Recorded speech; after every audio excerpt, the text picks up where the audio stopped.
Today we're going to talk about, but God, I love him. So if you could just save him and like sanctify this relationship, I would appreciate that. Thanks. Being unequally yoked. And I can speak on this subject with some real authority because I have been there, I have done that, and unlike most people, it seems, I would strongly advise anyone against it.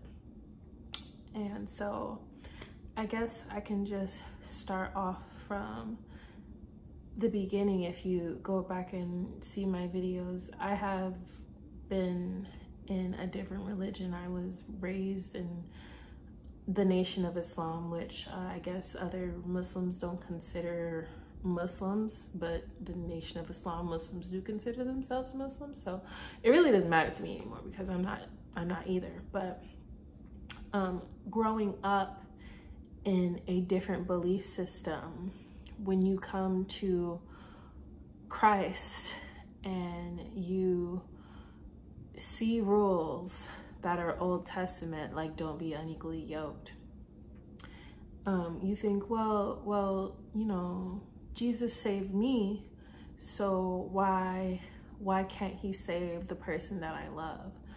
But we need to reframe, especially as women, because I can't really speak for men. I can only say, you know, biblically, we're not supposed to be unequally yoked. There's many different scriptures that tell men why they should not marry women who are not in the same faith as them. They will be quarrelsome. They're not going to have the same values as you. They're not going to be able to teach those things to your children. The same values and the same way of the Lord, they're not going to be able to teach that to your children. And they will cause problems and division in your household. But I'm not really here to speak to men today because my experience has not been as a man.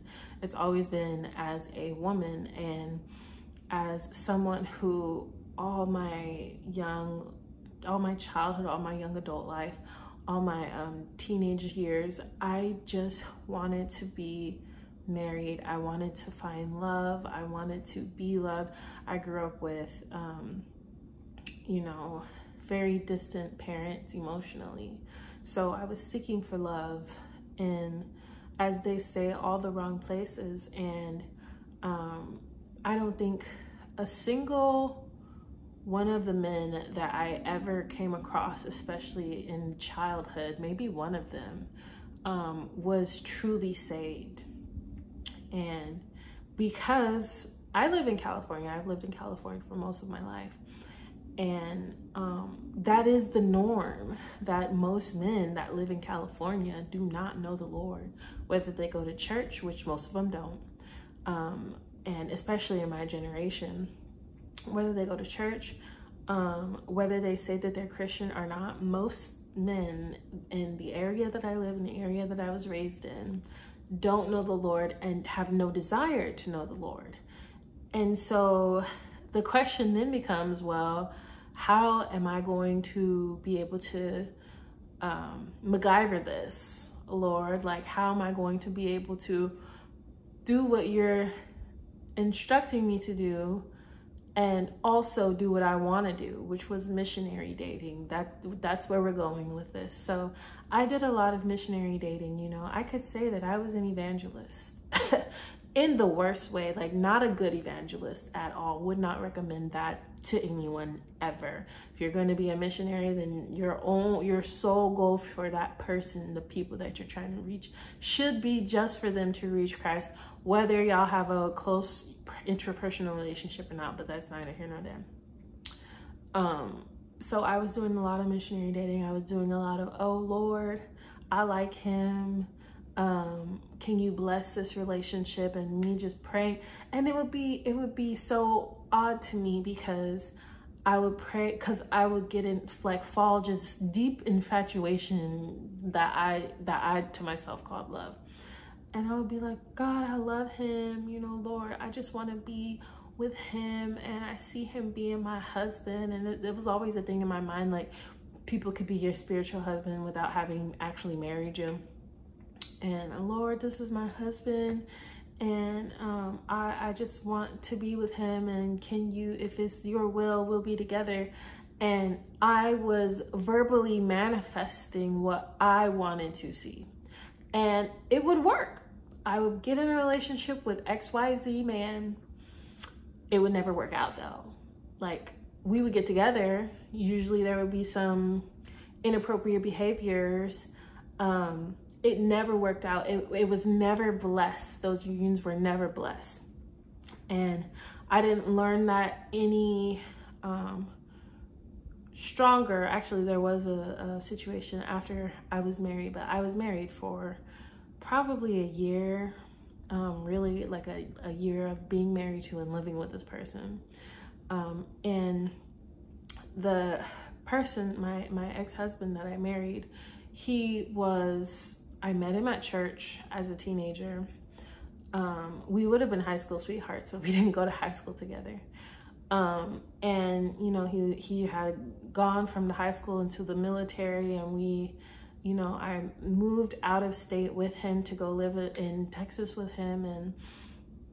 And on the outside, on social media, on things that are not real, it seemed like we were happy together. But inside our house, we used to have arguments all the time because I could not understand for the life of me how I married someone who was so far away from Christ.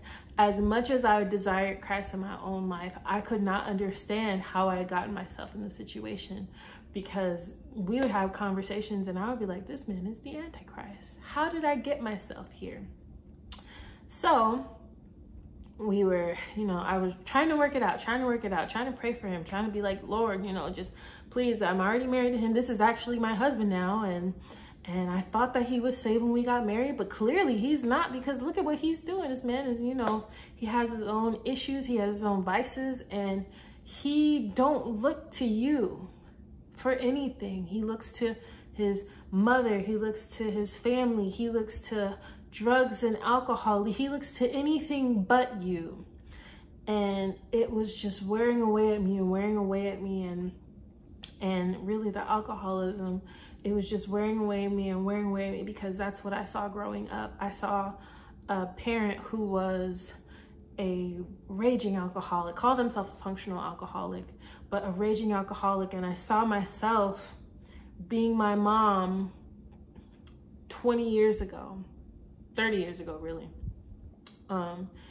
And I made the decision, like, this cannot end like this. And I did not initiate the divorce, of course, but he initiated the divorce, but I was not gonna argue with him. Biblically, if you're married to somebody who is unsaved and they decide that they want to divorce you, then the Bible clears you. I don't know what scripture exactly that is, but somebody else can post it in the comments. But I learned during that marriage, during that joining of two people, that if you are really saved, if you are truly saved, if you are truly being regenerated, if you are truly going through the process of salvation, if you are truly desiring Christ, you cannot dwell and have a communion. You cannot be close to somebody who is in darkness. You can't. It's either you're gonna leave or they're gonna leave. You can't stay together with one of you being in darkness and one of you being in light, because either the darkness is going to cut the light out or the light is going to overshine the darkness. One of the two is going to happen. And in this case, we just decided, well, he decided, it was over. And so I go through this period where I'm just hurting and, Lord, I don't understand. And even though I did understand, I knew that it wasn't a godly union. I knew that I should have never been with him to begin with, but I still went through a grieving process, because there's a reason why God hates divorce. It is something that, if you've ever gone through a divorce, it is emotionally, spiritually draining, painful, It's like dying. It's like dying. And it takes a long time, especially if you really did love that person. It takes a long time to get in a place where you can really love somebody else again. And so after that marriage dissolution, I was, searching for love again, because can't be alone, don't want to be alone, I have a child at this point, so I don't want to, and my child wasn't with my ex-husband, but that's a different story for a different day. There was no cheating or infidelity involved or anything like that. I had the child before I had the husband. So anyway, that's, again, a different story for a different day. I probably already have talked about my son and how that whole thing happened, but was going on dating apps, again, doing this missionary dating thing, thinking, oh, I'll find the one in some way, he's going to appear, and maybe he won't be all the way right when I meet him, but maybe I can be a witness to him. And girl, you're not meant to be the head, girl. You're not. None of us are. We're supposed to be the neck. So if the head's not right, don't yoke yourself with it. Like that should be a requirement. If you are a woman and you want to be married, you want to have a husband, you should not go looking for that in a place where husbands don't be at.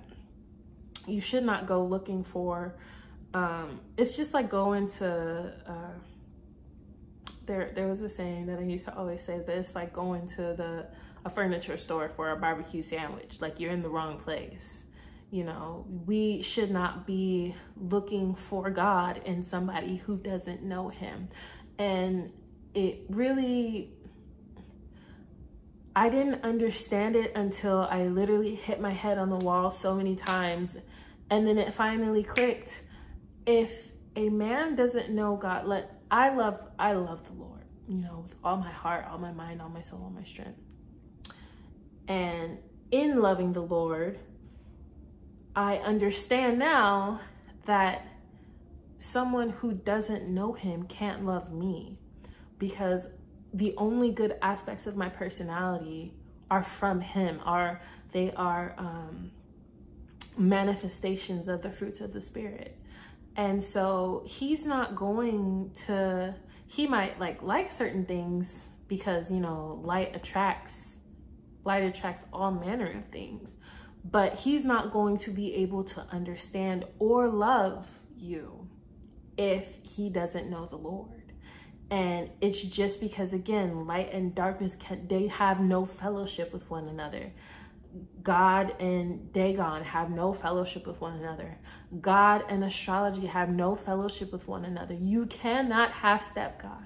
You cannot be like, okay, God, I'm gonna be with you on Sunday, and then on Saturday, I'm also going to be with a fortune teller.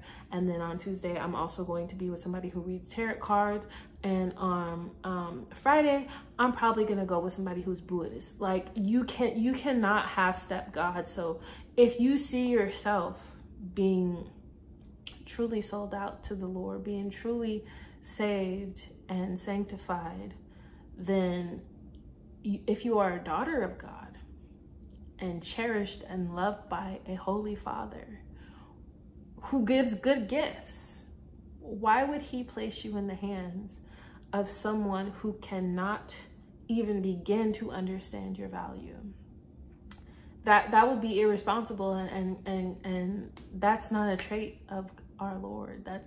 That's not something that he would do. He wouldn't, is the answer to the question. He wouldn't.